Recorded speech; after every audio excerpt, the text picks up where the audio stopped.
అకస్మాత్తుగా విరుచుకుపడిన ఉగ్రవాదుల చేతుల్లో క్షణాల్లో ప్రాణాలు కోల్పోయిన వారే ఎక్కువ. అయితే హుస్సేన్ అనే స్థానికుడు మాత్రం వారిని ఆపేందుకు ప్రయత్నించాడు. వారి దగ్గరున్న రైఫిల్ లాక్కునేందుకు ప్రయత్నించి వారి తూటాలకే బలయ్యాడు. ఇంతా చేసి అతను కేవలం టూరిస్టులను గుర్రాలపై సైట్ సీయింగ్ కి తీసుకువెళ్లడమే వృత్తిగా పెట్టుకుని ఉన్న చిన్న వ్యక్తి. అయితేనేం అతను చేసిన సాహసం ఇప్పుడు మిగిలిన వారి కంటే ఎత్తులో నిలిపింది. అందుకే అతని అంత్యక్రియలకు పహల్గామ్ అంతా తరలివచ్చింది. సలాం హుస్సేన్ అన్నది.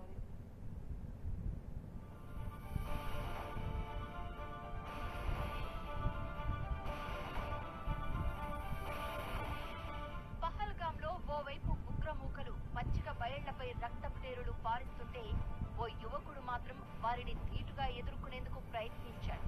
పర్యాటకులపై విచక్షణారహితంగా కాల్పులు జరిపిన ఉగ్రవాదులను ఎదుర్కొనేందుకు సయ్యద్ హుస్సేన్ షా అనే యువకుడు సాహసం చేశాడు.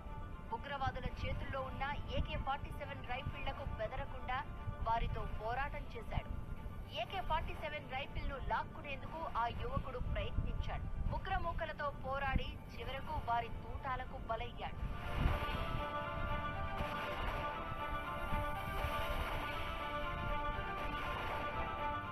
సయ్యద్ అదిల్ హుస్సేన్ షా జమ్మూ కాశ్మీర్లోని అనంతనాగ్ జిల్లాకు చెందిన యువకుడు.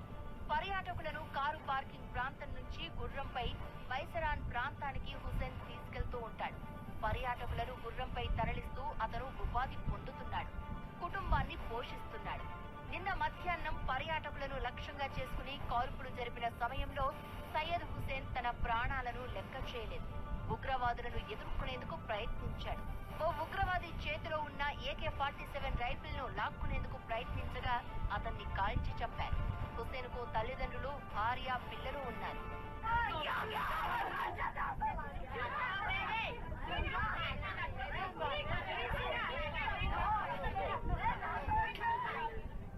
తన కొడుకు ఇలా టెర్రరిస్టుల చేతిలో ప్రాణాలు కోల్పోవడంతో హుస్సేన్ తల్లి గుండెలవిసేలా రోధించారు. ఓ చిన్న ప్రాంతంలో గుర్రాలు తోలుతూ జీవించే తమకి ఇలా జరగడమేంటంటూ శోకసంద్రంలో మునిగిపోయారు.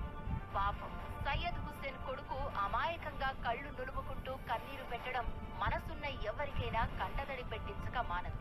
ఉగ్రవాదులను నిలువరించే క్రమంలో ప్రాణాలు కోల్పోయిన హుస్సేన్ పై స్థానికులు జోహార్లు అర్పిస్తున్నారు. మరోవైపు కాశ్మీర్ లో జరిగిన ఈ దాడికి నిరసనగా లోయలో బంద్ పాటించగా రాష్ట్ర ప్రభుత్వం ఈ ఘటనలో చనిపోయిన వారి కుటుంబాలకు 10 లక్షల ఎక్స్ గ్రేషియా ప్రకటించింది.